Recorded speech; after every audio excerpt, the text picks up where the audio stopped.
हरियाणा में कांग्रेस ने बीजेपी की सरकार गिराने के लिए बड़ा खेल किया है। भूपेंद्र हुड्डा ने सैनी खेमे के 3 निर्दलीय विधायकों को अपनी तरफ मिला लिया, लेकिन पूर्व सीएम मनोहर लाल खट्टर से लेकर मौजूदा मुख्यमंत्री नायब सिंह सैनी तक बीजेपी का पूरा खेमा पूरी तरह से कॉन्फिडेंट है। बीजेपी के किसी नेता को सरकार पर संकट नजर ही नहीं आ रहा। अब ऐसे में सवाल यह है कि इस कॉन्फिडेंस के पीछे का आखिर राज है क्या? क्या इतने बड़े खेल के बावजूद कांग्रेस फेल हो गई है? इस रिपोर्ट में समझिए हरियाणा का पूरा नंबर गेम।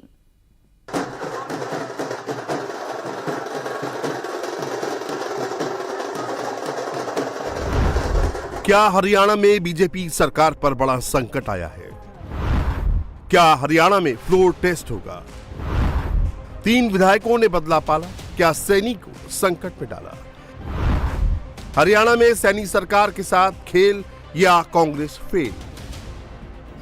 सोमवीर सागवान, रणधीर गोलेन और धर्मपाल गोंदर, ये वो 3 निर्दलीय विधायक हैं जिन्होंने बीच चुनाव पाला बदल लिया है। इन्हीं के दम पर भूपेंद्र सिंह हुड्डा अब सैनी सरकार के इस्तीफे और राष्ट्रपति शासन की मांग कर रहे हैं। लेकिन क्या वाकई 3 निर्दलीय विधायकों के समर्थन वापसी से हरियाणा की नायब सैनी सरकार अल्पमत में आ चुकी है? ये उनके समर्थन वापस लेने से ये सरकार अल्पमत में आ गई है, माइनॉरिटी में आ गई है।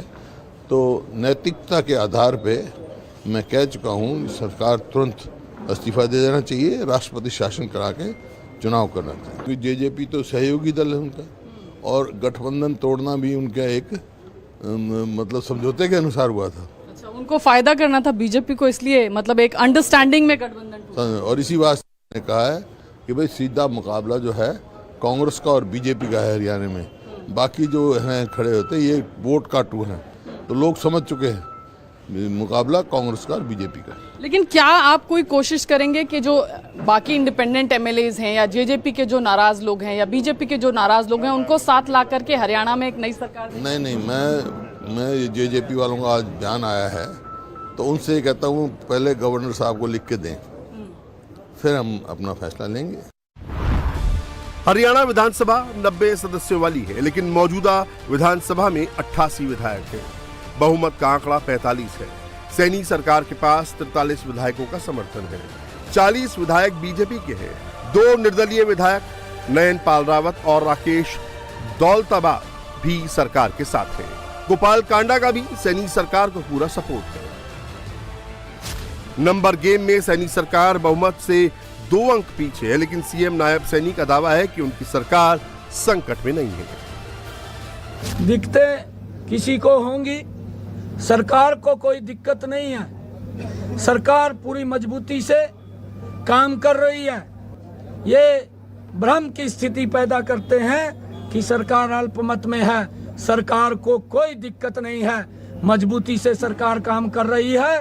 भ्रष्टाचारियों को किसी प्रकार से बख्शने की जरूरत नहीं है। हरियाणा में बीजेपी सरकार पर मंडरा रहे खतरे के बीच जेजेपी के नेता दुष्यंत चौटाला ने अपने पत्ते खोल दिए हैं। दुष्यंत चौटाला मनोहर लाल खट्टर की सरकार में उप मुख्यमंत्री थे, लेकिन इसी साल मार्च में बीजेपी और जेजेपी का गठबंधन टूट गया था। अब चौटाला ने कांग्रेस को सरकार गिराने का ऑफर दिया है। अगर फ्लोर टेस्ट होगा तो दुष्यंत चौटाला वोटिंग के लिए अपने विधायकों को व्हिप जारी करेंगे। अगर करंट रेजिम को मेजॉरिटी प्रूव करनी पड़ी तो जननायक जनता पार्टी व्हिप भी जारी करेगी और करंट गवर्नमेंट के विरोध में व्हिप को जारी करेगी। कांग्रेस के साथ भी जा सकती है जेजेपी? मुझे किसी के साथ जाने की जरूरत नहीं है। आज के दिन ना कांग्रेस के साथ जाने की जरूरत, ना बीजेपी के साथ जाने की।